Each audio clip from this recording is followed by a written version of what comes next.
واسمعوا علمي لكم.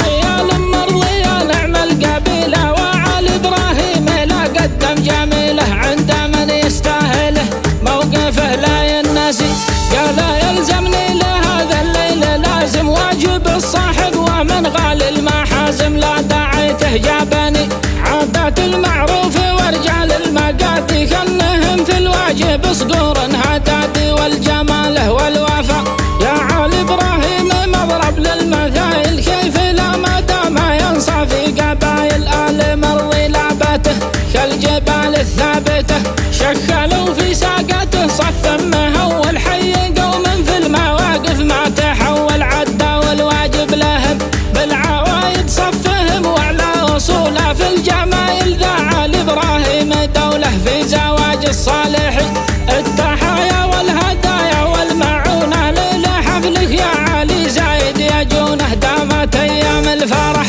أنت تستاهل ومن يجمل كريمة، يا علي زايد لك القدر العظيمة، وانت رجل ونعمة جعل راسك يا سلامة.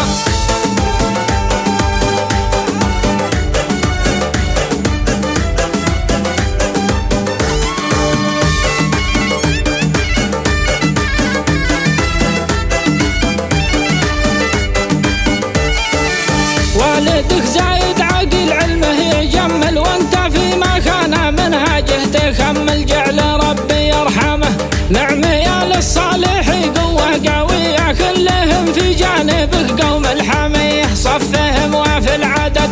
الله يديم السعادة والسرور للعريس وللضيوف وللحضور، ليلة ما مثلها طاب مسعاكم وزاد الله عطاكم، والمضيف قال نسعد في لقاكم، مرحبا يا كل ضيف عن علي زايد تراحيب نالوف، يوم علي إبراهيم رحب بالضيوف بالنيابة عن العريس، يعتبر حاله مضيف في مقامه، كل رجل محترم لقي احترامه، والمواقف شاهده والجمايل باقية سلم وعاده، وعلي إبراهيم يهدي لك زياده شيلة في حفلاتك، كثر الله امثالكم يا من يحب الجميل، في شرف واجب خوي واسعد